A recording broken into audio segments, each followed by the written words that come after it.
Marilyn? Good afternoon, friends. We are extremely grateful to all of you for having come today. Honor my father. Many of you I know, I shouldn't say many, some of you I know. He has such a wide network of friends, people he worked with, colleagues, and just people that admire him, that there's many that I don't know in this room. But we are all in the family. My mother, Delcia, my older brother, Greg, my younger sister, Monica, we're all deeply grateful to be here. Thank you so much. A couple of things. I do want to note that we are recording this from that table back there. So if you happen to go to get some food, you could easily get in the camera. Just be mindful of going around the table and maybe getting it from this side. We have 3 tributes that we're going to give. The 3 of us kids are going to give tributes. We're going to do me first, so all the most embarrassing blubbering will get out of the way. And there will be a couple songs as well. And there will be a point where we will be able to pass a microphone around so that all of you have a chance to make any comments if you wish. And if somehow you wish those comments would not go on the live feed, the live stream that's going on, you can indicate that and maybe I'll mute the mic or something like that. So I will start with my comments. So when I was about 7 years old, our father told my brother Greg and I that he was signing us up for soccer. And I hadn't really heard of soccer up to that point. I didn't really know much of what it was about. And apparently the most important question to me was, how big is a soccer field? Anyone? How big is a soccer field? So, I mean, there is an easy answer to that question. If 7-year-olds are playing, it's about 40 yards, right? But that wasn't my dad's answer. His answer was to take me outside to the center of Idlewild Lane and plot me there as the New Mexico sun was setting. He paced out 40 yards and called back to me through the dusk, "This big!" And I was like, wow. And I was immediately like enthusiastic to play this game. And I'm telling you that story as the lead anecdote in my eulogy because I remember it viscerally 52 years later. You never know what will create a memory, but my dad had a real knack for creating lasting positive memories of his children. And I have an ambivalent starting point in my life of love for soccer because of that creative, multi-sensory, 5-minute answer to a question that could have been answered in 5 seconds with 3 words, about 40 yards. He would punctuate that first soccer season by borrowing a bass drum from our elementary school. We had done a Christmas parade in the morning. We were in the band. He's like, hey, can I borrow that drum? And he would bang it every time our team carried the ball across the midfield in the championship game that we played that day.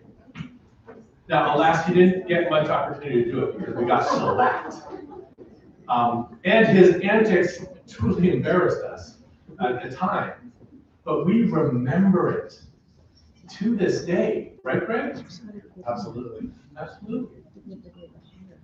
Well, 10 years later, when I was 17, my dad and I watched the 1984 Orange Bowl together. This pitted the undefeated 22-win streak, #1 ranked all season Nebraska Cornhuskers against the once beaten Miami Hurricane. Nebraska scored a touchdown to bring them within 1 point of Miami with less than a minute left. And but instead of doing the easy extra point, which would have left them as national champions because a tie was good enough for them, Nebraska went for the 2-point conversion and the win. And the attempt failed, and they lost the game and the national championship. And I remember that I complained to my father, why would they do that? Why didn't they just kick the extra point? And his response was, champions play like champions. Champions play like champions. I can't tell you how many times since then that I have faced tough decisions, sometimes in sports, but much more often in real life, where I thought, well, champions play like champions. And I made my decision and plowed ahead without second guessing myself afterwards. Values are caught, not taught. And that's the sort of way I caught values from my dad. I also caught from him the confidence for public speaking. I think all 3 of us kids did, though maybe it manifested earliest in me. It's something of a Rusk inheritance, even to the next generation of his grandkids. And it's all because of my dad's example. I never knew him to be shy in front of a crowd. He would craft a message that was always well suited to the situation and to the crowd that he was speaking to, perfectly covering the material in the time allotted to him. And he was always eager to take questions after his speeches, and always answered them with very well-informed intelligence. I'm sure he was helped in that intelligence by his absolutely compendious amount of reading. And I've spoken to a few people here that are in book clubs. He was involved in multiple book clubs, and I think you could all attest to this. He read well in excess of 1 million pages in his lifetime by the rough calculations. He read so much about American history, the US presidents, ancient literature, religion, and military history. Now that was unfortunately a value not caught by me, who came of age in the dawn of video games. But the library he left us in their Cathedral Avenue apartment is impressive. Notwithstanding how many books he turned in at used bookstores for credit or exchange. I mean, he loved used bookstores. The last place he went before his tragic fall was a used bookstore.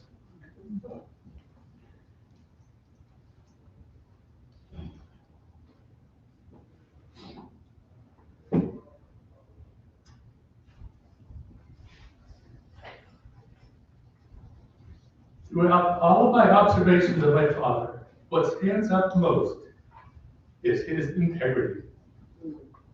He was never duplicitous.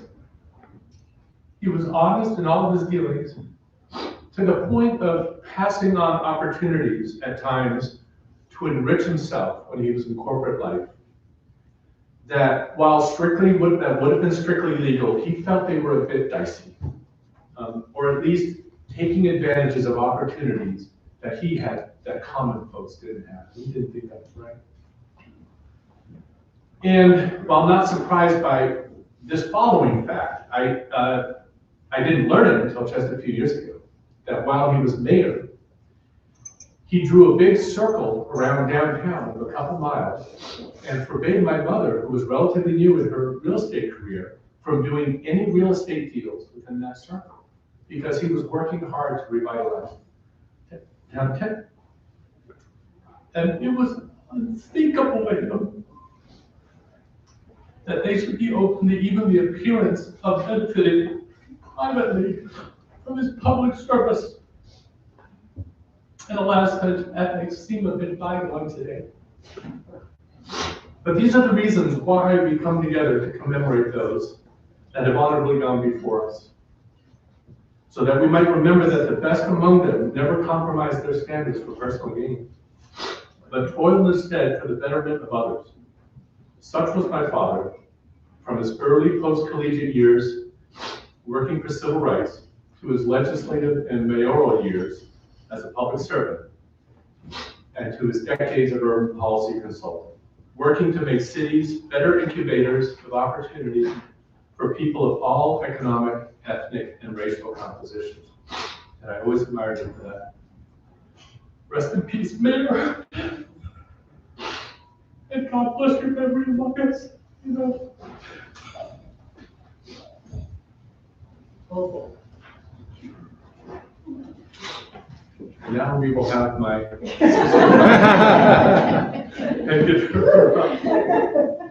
Thank you, Patrick.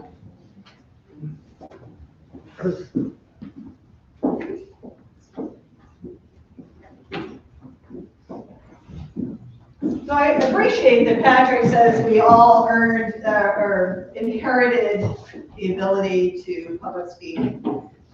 Sadly, that is not true. So bear with me, this may come up a little reedy, but hopefully I can at least get through.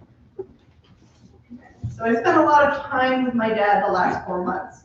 For those of you that don't know, I do live locally, and so I was able to be there for him week to week. His memory was sharp up until the end, and he devoted much of his time really to sort of organizing his memories. First through long talks with each of us and all those who came to visit with him, and then eventually into an unfinished collection on his computer, a reflection on his life and the lessons that he drew from it. There's certainly a lot of lessons that he taught me, as you heard from Patrick, through instruction, but more often just by example. And the theme I've chosen for today to talk about is the role of music in his life. Its influence on him, how he lived his love and faith through it, and his message for each of us. My dad's music career began as a clarinet player and musical theater. You saw the slideshow. He played for both the Scarsdale and Berkeley bands. I remember 1 or 2 times when he kind of showed us his stuff on the clarinet when we lived in Albuquerque. I was suitably impressed. Of course, I was very young. In I think it was 80, Greg can correct me on this, at the very tail end of a road trip to California, so you would not have been in the vehicle, Patrick would have. When I say end, I mean the last 2 miles of a 2,000-mile journey that he drove the entire way. He confided in me that he wanted to sing opera and had signed up for vocal lessons.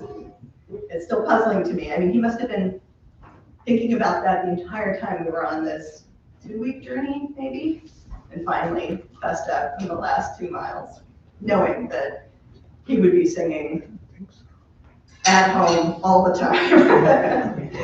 And anyone who knows him over the next decade knows that he made good on that plan. Singing in the Albuquerque Opera, so he met his goal, but also in grocery stores, elevators, anywhere he could properly embarrass his children, his wife, and his secretary. His first introduction to him was as that crazy guy in the elevator that's singing on your very first day of work. Dad matched his singing passion with his passion for the Albuquerque Opera and its role as an anchor in the downtown art scene. It's fitting that the city dedicated the lobby and the orchestra pit at the Cubo Theater to him earlier this year. So during those hard days in the hospital recently, he comforted himself with singing, something I hadn't heard for decades since he lost his hearing so many years ago. From his bed, he serenaded my mom and me and the occasional nurse with songs from his favorite musicals. I can confirm that he knew the entire song list from My Fair Lady.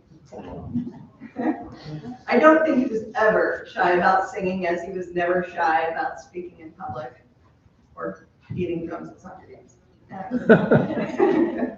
He tells the story of a trip to Japan when he was mayor and visiting Albuquerque's sister city. At the reception ceremony, what did he do? He broke out in song, singing Maria from West Side Story, but replacing Maria's name with Delska, an ode to his wife halfway around the world. To his surprise and delight, the host mayor sang a song in return. Only later did my dad learn that his gesture and the return gesture were considered gestures of highest respect in the Japanese culture. Though nothing compares to the love he had for my mother, which he delightedly belted out in Japan and from his hospital bed, I think the song that best personifies him, and which speaks to how he tried to lead his life, is one he was introduced to by Whitney Young, the famed civil rights leader, who kept a copy of the lyrics in his wallet and shared them with my father. We also have copies for you on your way out the door. The song is The Quest from Man of La Mancha, or more commonly known as The Impossible Dream. Dad knew it by heart, as he knew so many others, but this one, like his version of Maria, he felt in his bones. This one spoke to his profound faith in the civic ideals of our country and his responsibility and all of our responsibilities to fight for others' dignity and equity. I bring you his impossible dream, his purpose for being on this planet, his faith, and his hope for his children. Dad, may your heart lie peaceful and calm, knowing you were true to your glorious quest.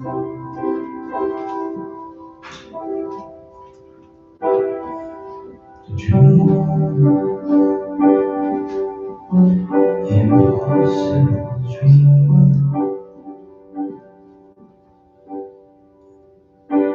to find the unbeatable,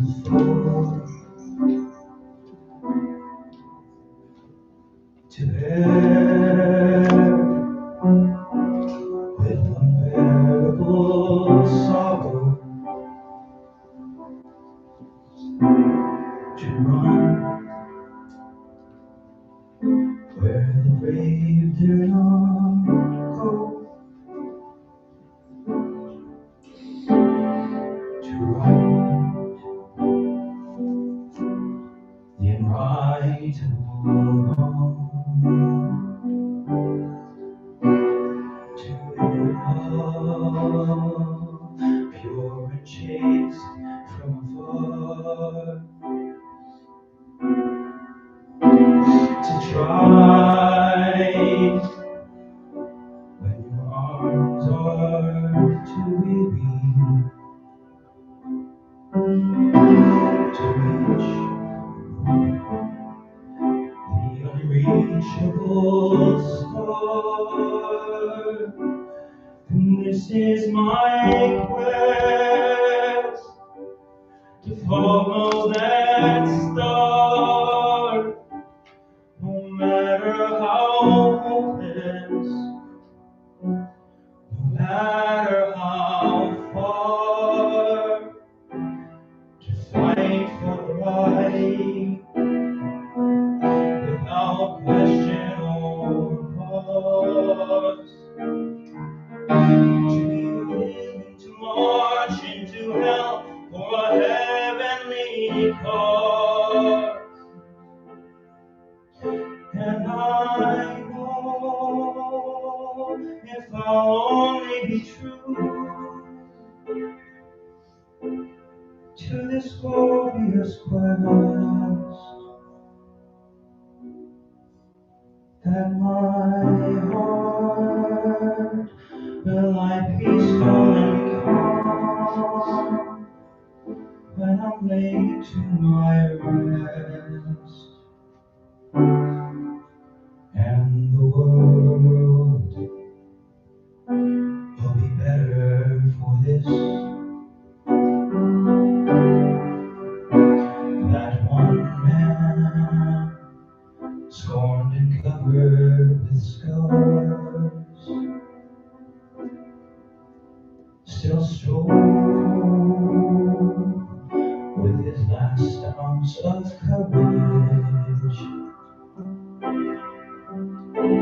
to reach the unreachable star.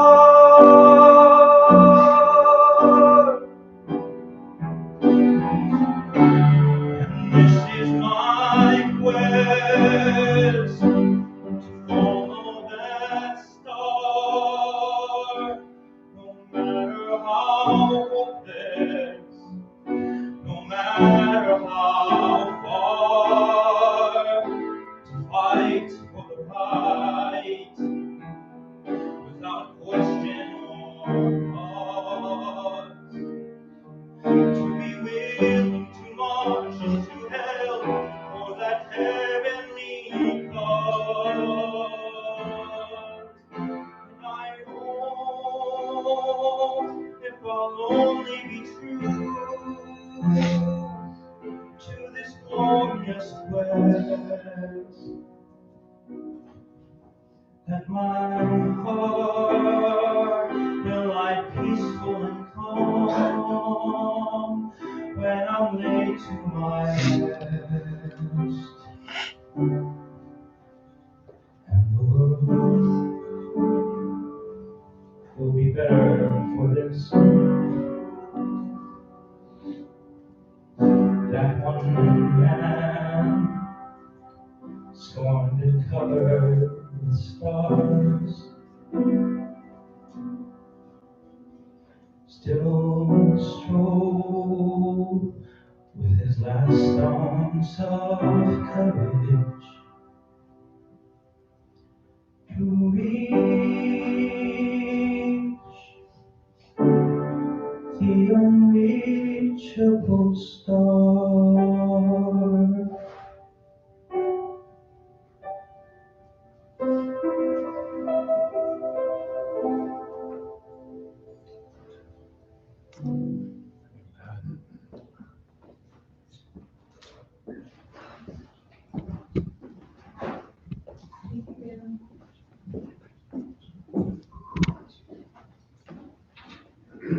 I actually wish this was an occasion that we can applaud.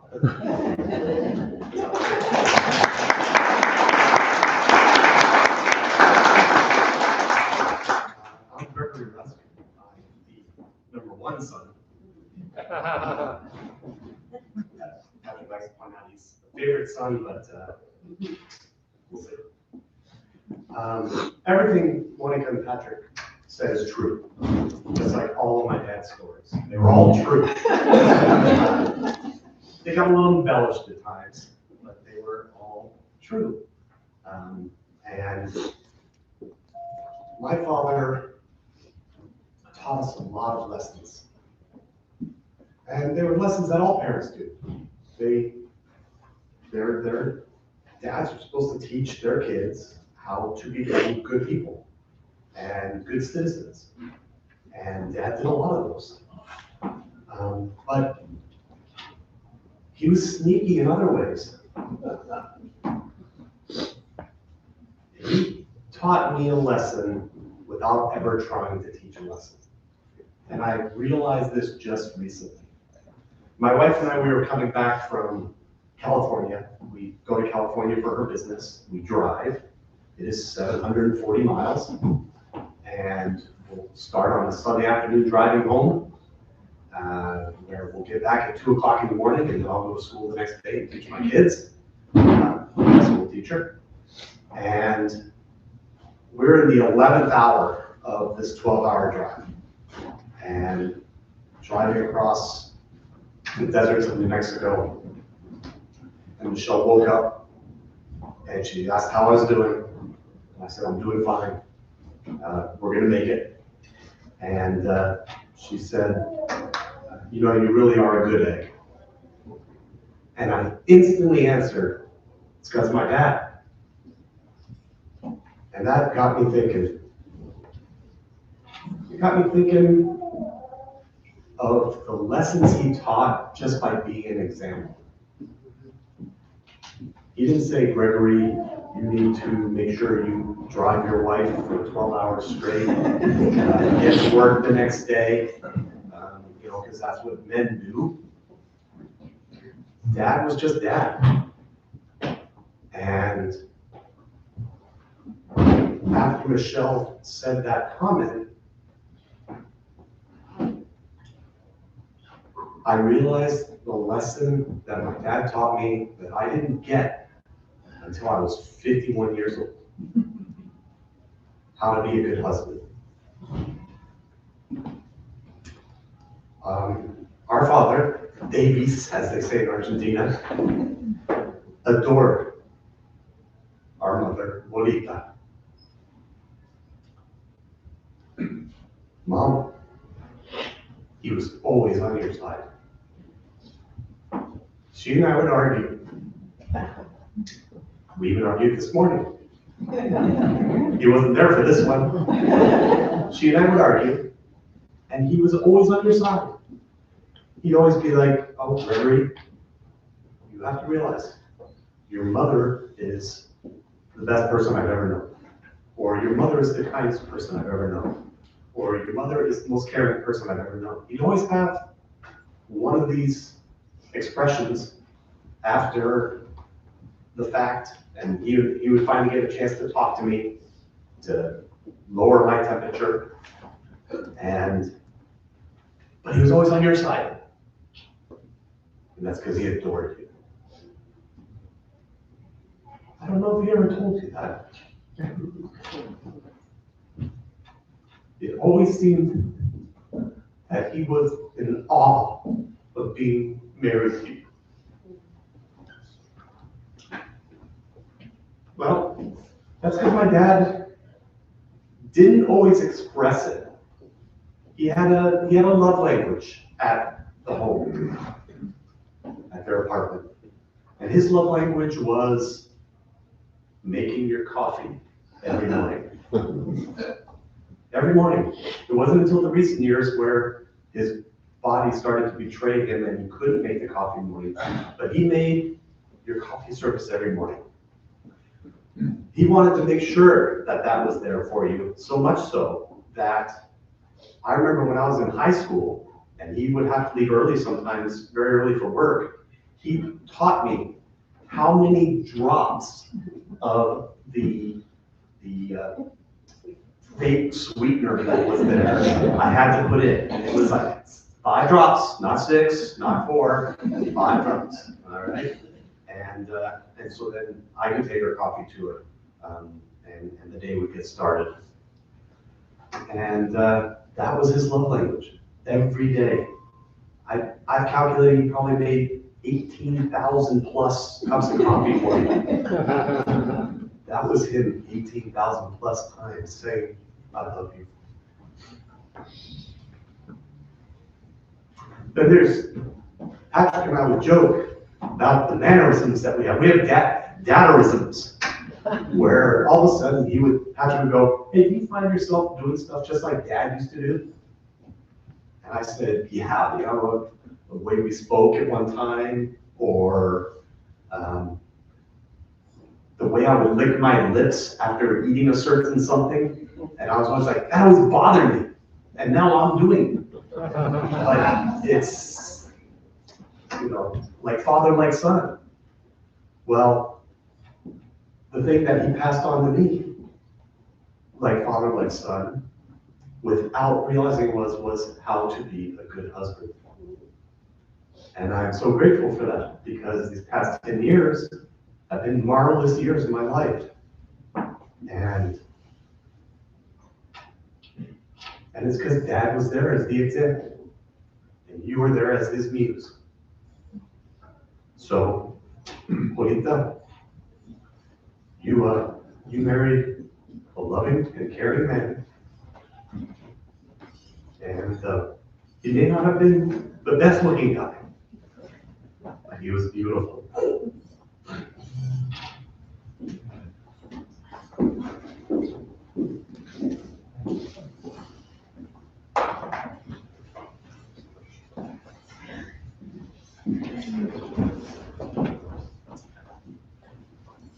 Those of you that have programs, I'll call your attention to this picture here. And if you look at my dad's face, he just looks like, he feels like the luckiest guy in the world.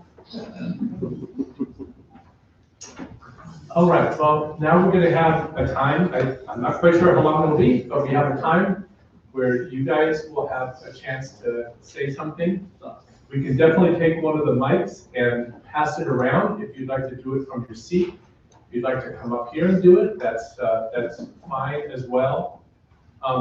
If anyone doesn't want it to be recorded, you make a little signal to me. I'll be back by the recording there, and I can just mute things. But otherwise, we are live streaming so that our relatives in Argentina can see, and other friends and partners would be good today. Monica, who is going to pass them? I can. So please, just go ahead and, raise your hand if you'd like to say something.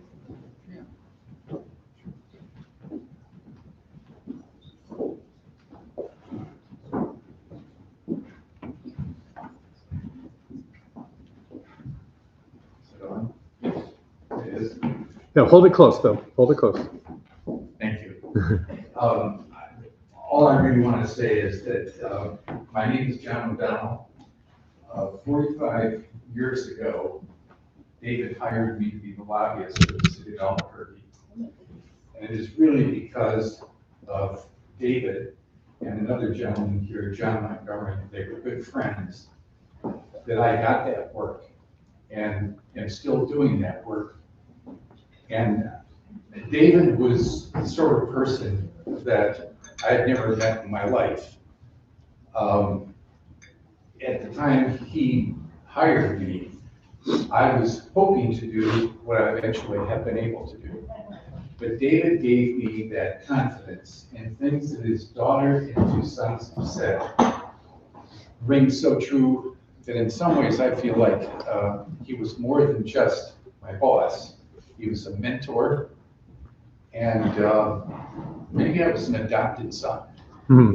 Because we would talk about the sublime, we would talk about the practical, and we would go to these secondhand bookstores that I've never visited in my life. But David introduced me to a number of people that just meeting them and talking with them and learning from David gave me a great deal of confidence, and for that I'm very grateful. Anybody? Yeah, I'll say one more thing. Speaking of secondhand bookstores, there's one in Albuquerque, and I used up the last of its credit. Unfortunately, it wasn't for books that he would have read. It was for the rest of the Dune series instead of some military history or something like that.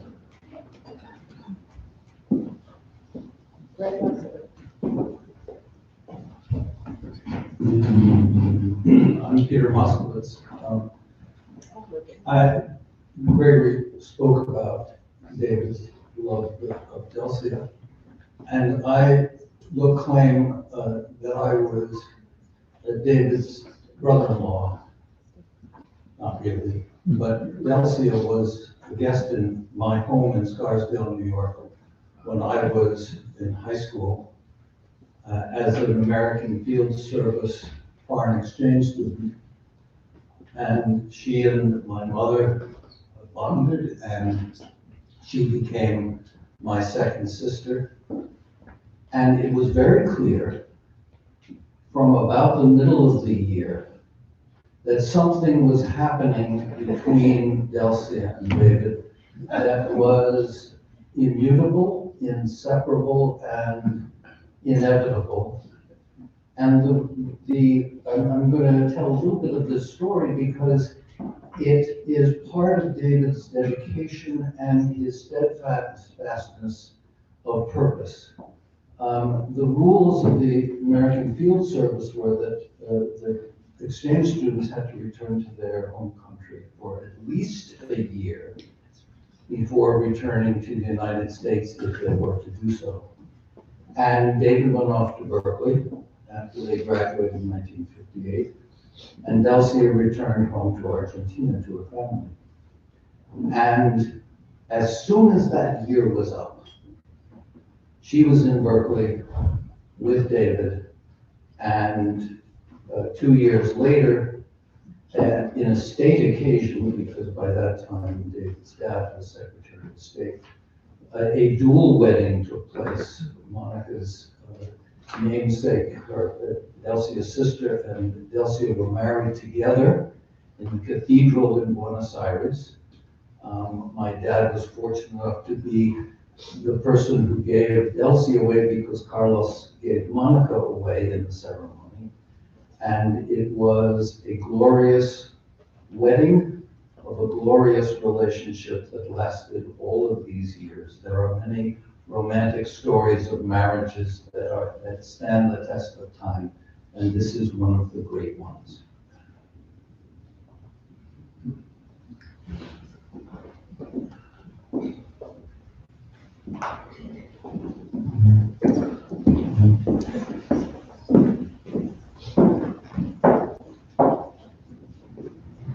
So my name is Maria Zanes, and I've known Delcia and David a long time. But I want to tell how we met. We were in Albuquerque, New Mexico. I had to be, I think, 16 at the time. And David had decided that he was going to run for mayor of Albuquerque. And he had learned that my mother, who was a professor of communications, was particularly well known for campaigning and working. We had just moved from Cleveland, Ohio, where she had been working. And David went to the university to find her, and they said, oh, Stell has left. She's gone home. And so he learned where she lived, and he and Delcia went to the house, and he knocked on the door. And he said, Dr. Zanes, my name is David Rusk. I wasn't there, so I can't tell you exactly what he said.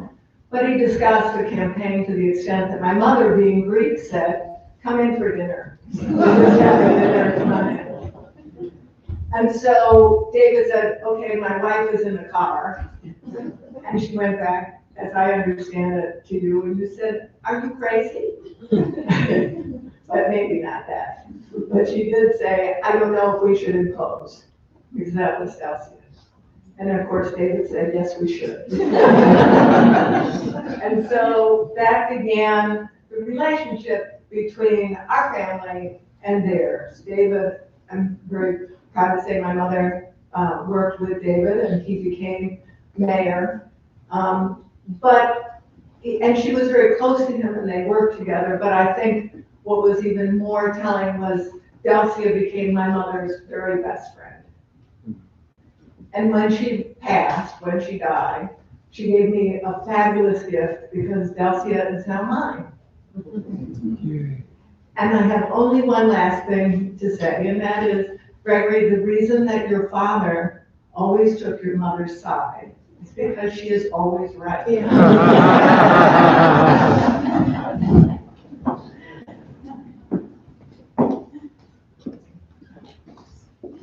My name is Mary Adams, and we moved to Albuquerque at the same time, my family, as David and Delcia. And I could tell so many stories of all the weekends and family times that we all spent together. Our mothers would play Scrabble, and David and my dad would go off and read a book until it was dinner time, right? But so many wonderful memories with your family.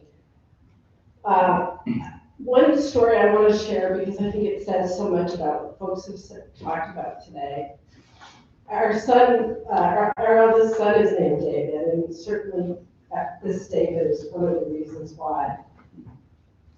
And when he was in high school, David and Delcia were in Boston and came over to our house for dinner. And at the time it happens that one of David's longtime friends, a very prominent person who had been all over the world, had passed away.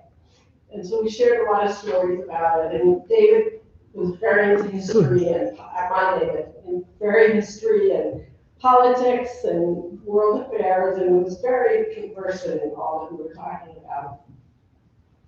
And after David and Dulcie left, our son looked at me and he said, you know, as interesting as that prominent person was, not that David wasn't, but he said, I want to have a life like David Rusk. He's a good family man. He's a wonderful person. And that's one of the first things I thought of Delcia when I heard this news, was that just what a wonderful life and what a wonderful man. And yeah, we're so thankful for having been part of your lives. Thank you.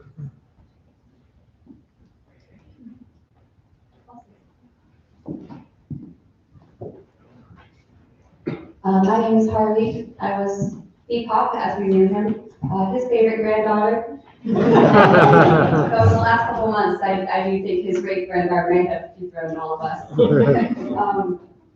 I have known Bebop for almost 25 years now. Though most of the time that I've spent with him has been in the last 6 or so years. My now husband attended the Naval Academy in Annapolis, which is only an hour away from Washington, D.C. So whenever I would go to visit him, about once a month, I would be hosted by my wonderful grandmother, grandfather, Bowie and Bebop. And while the purpose of those visits may have been to see my beau, who would later become my husband, I had the added benefit of spending a lot of time with Bowie and Bebop. And in that time, I grew to appreciate Bebop, or David as you know him, as a man of consistency and of selflessness.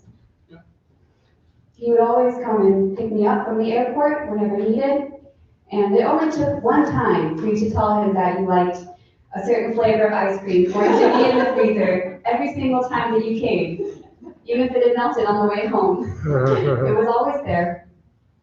He consistently had a breakfast of bagels and lox ready by 10 a.m. And even a simple grilled cheese or quesadilla was just the best thing you had ever eaten. And he was always cooking for us in his kitchen that he loved so much and would not let you enter, which is a trait that I think he passed on to many of us, Rusk. Yes. And of course, nothing was as consistent as his love for Bowie, which has been an inspiration to my husband and I. They were the original high school sweethearts for us. And just the way that he always loved her and put her first. And as Nico said, have her coffee ready in the morning. And we still always chuckle about how, so as many of you know, he had hearing issues that would have trouble hearing you. And Caleb and I would be sitting across the table, yelling at the top of our lungs, trying to get him to hear us. And then Bowie would give a little ding. Anything Bowie said, he would hear. And you've just been such an inspiration to us. And I wish he was here today to give an impromptu speech that would put all of us to shame.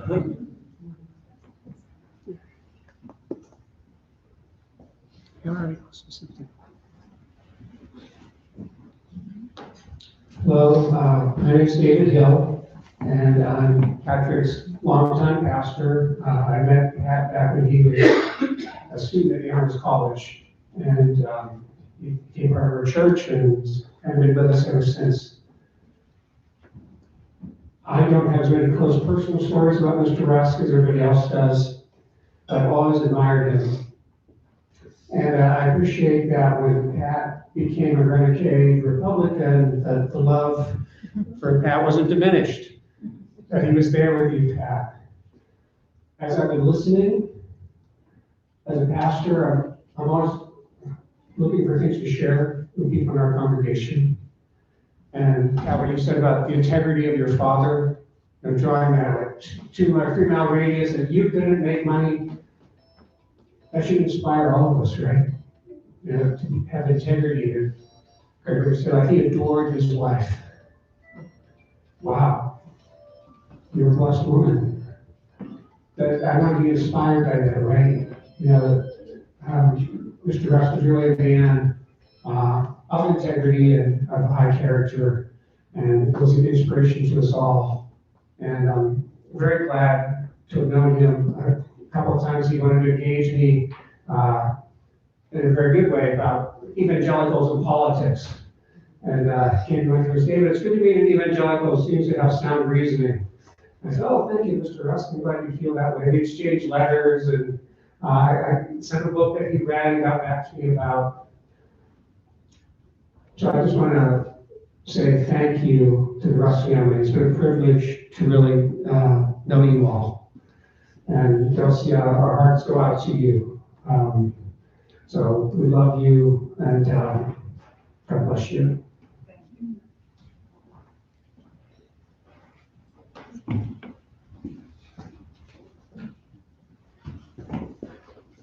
Hi, my name is Jeff Boise. I was one of David's cousins. I mean, David's, I think, is an interesting person. What struck me as interesting anyway was that he had a variety of interests that he seemed to really put his heart into. I mean, everything from DC United to his reading clubs and everything. You know, some people have one hobby, and David seemed to be able to juggle a number of them. And another thing that interested and impressed me about David was when I was over at the house on Cathedral Avenue, and David and I would be sitting talking to each other.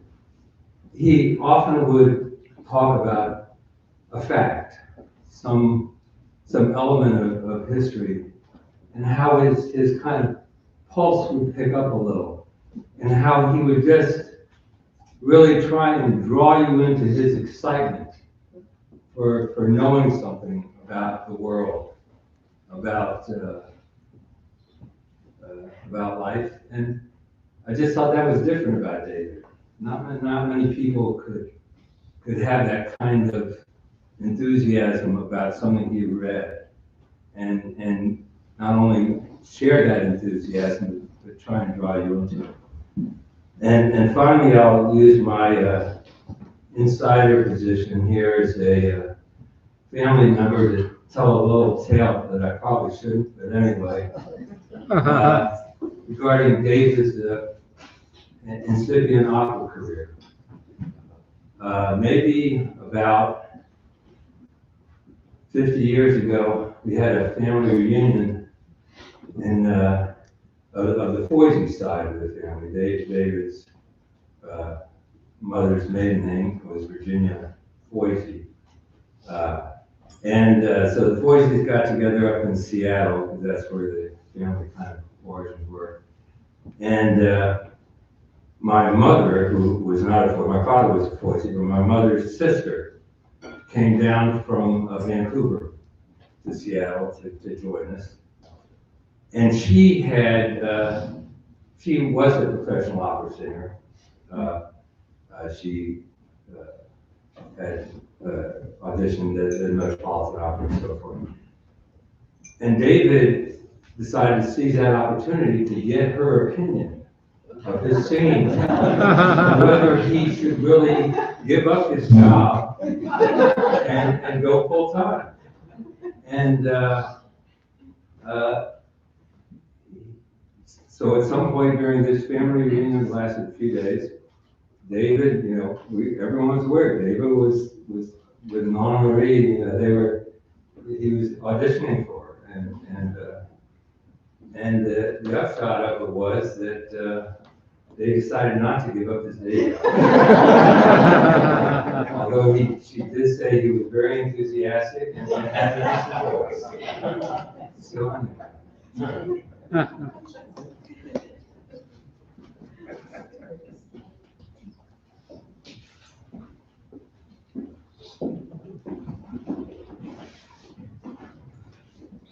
Hi, my name is Heidi Yacker. I'm recently with we met David.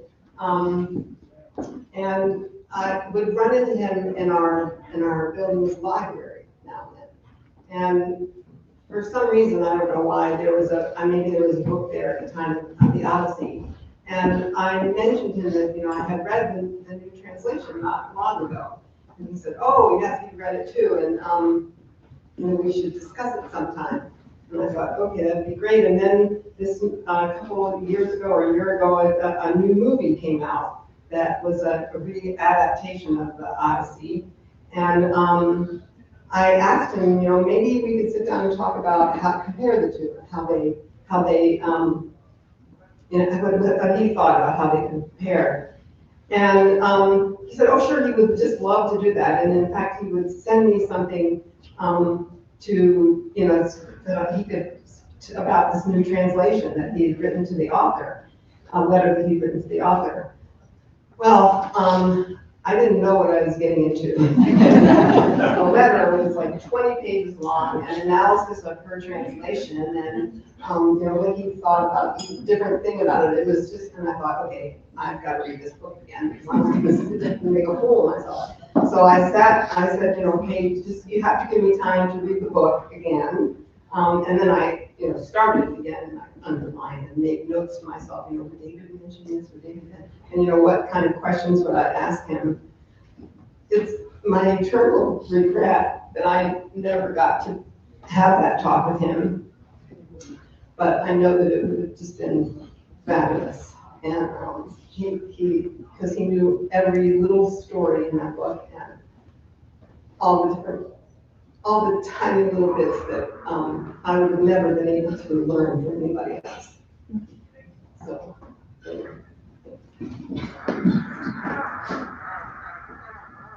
I can attest. I visited during the summer, and he immediately brought out the letter, the book, and said, Gregory, you need to start reading this now so we can discuss it by the end of your 4-day trip. I'm not going to spend 4 days reading this. We'll never see each other. You brought it to me too.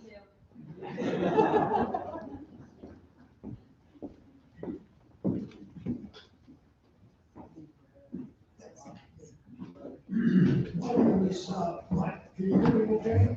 Little closer. No. Speak directly into the mic. Just speak into it. Is this better? There you go. A lot better. So, my name is Mike Telson. I came to know the Rusk family through my good friend Maria Zanes. In 1981, October of 1981, I was invited to your brother Tim's wedding. And I met David first before you, Delcia. And I'd already been working for about 10 years for politicians on the Hill. And I've seen a lot. And let me tell you, when you work with politicians, you see everything. And I was struck immediately by the decency that I felt from David. I mean, it was not put on, it was not political, it was just, hey, I'm here to do God's work, to help society, to help things better. And then I met Delcia, who was then emceeing the wedding. And I said, wow, what a classy lady, And just, by the way, I grew up in Cuba, so we speak Spanish to each other, okay? So we don't mess with the English, we go straight. And so that was the other thing. And then we stayed in touch, but then when they came to Maria, when they came to live here, I was graced with the opportunity to get to know you guys a lot better. And to share some very interesting lessons from David. His interest in public life was astounding. And he got me into Ulysses S. Grant. Now, if those of you who haven't really gotten into Ulysses Grant, I highly recommend it to you, okay? It is a world revelation of goodness, intelligence, sagacity, shrewdness, aggressiveness, and also the kind of person who, there's a time, as in the scripture, there's a time for war, and then there's a time for peace. And, you know, how Grant and the general burned down Georgia, Atlanta, whatever, and how they were vicious people, but after the war, they were totally munificent. And, you know, the terms of surrender, they were, that's how we got the country back together to the extent we did. We still got problems over to tell you about that. But the other thing I just want to add to what you said, Greg, about your dad, was I always felt that with him, he was a righteous person. Righteous person, that's the word I think that sort of was conjured by what you said. And that was what I felt about him. That's it. Thank you, sir. Thank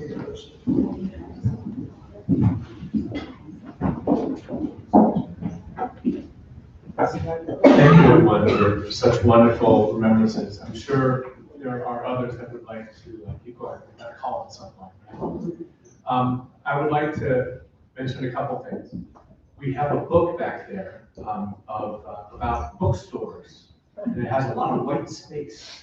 So please find a page on there that has like a cool bookstore that you think would be interesting, and then write whatever thoughts that you have there. We have the place until 4. If you have things you'd like to say and somehow you don't get the chance to put them in the book, you can write them down and send them to my email address. So I am Patrick, right? My middle name is Dean, after my grandfather. So that initial is in my email address, and then Rusk. So Patrick D. Rusk @gmail.com. Right? Patrick D. Rusk. There's an Ernest Hemingway quote that is often lengthened that says, bankruptcy happens bit by bit, and then all of a sudden. And my father's decline was a bit like that. The last 12 hours, we thought we had months left, and then it came on all of a sudden. It happened during Thanksgiving week, and all of a sudden we had all this stuff to plan. And we are super grateful to Mike for getting us into the Cosmos room here as a very beautiful venue. And that really just cut through so much of what we would have had to figure out. That was this wonderful event. I will share one last story because it ties in with what my brother said and what Peter said. As Peter mentioned, my mother had to go back to Argentina for a year before she could return to the US. And my dad wrote her 365 letters. Wow. What a guy. They would be short. They might just talk about what happened in the football game. But one of the neat stories in there is that at one point there was a postal strike for like 3 or 4 weeks in Argentina, and at the end of it, she had a stack of like 30 letters from him. And the mailman always knew that letters were coming from my dad. So he really did love you. We have a final song. Please enjoy.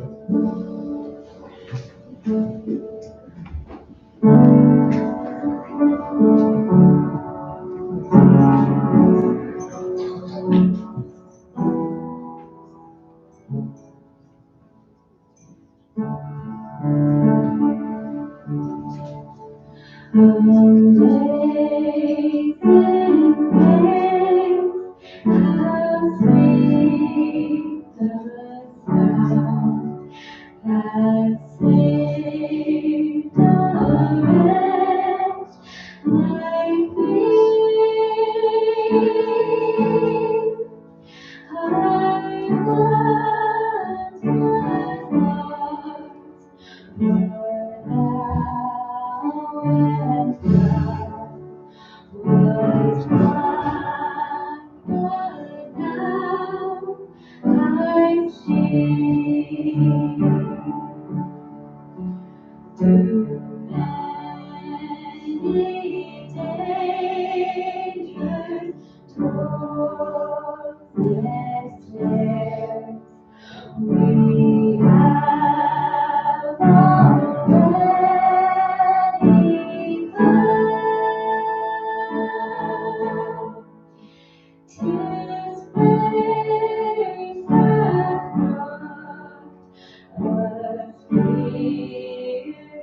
this concludes the formal portion of this, but we have the room until 4. We hope that people will stick around. I've had great conversations with some of you.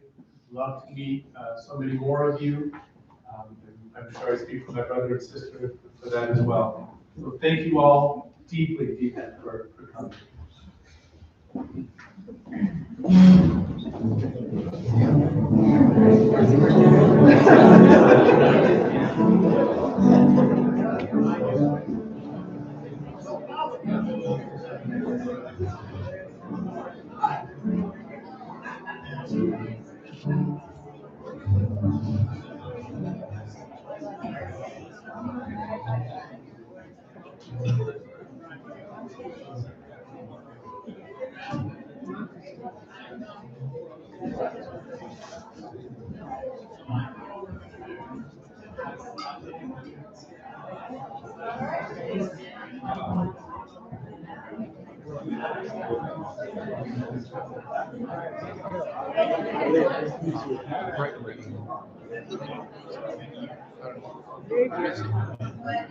Regular meeting.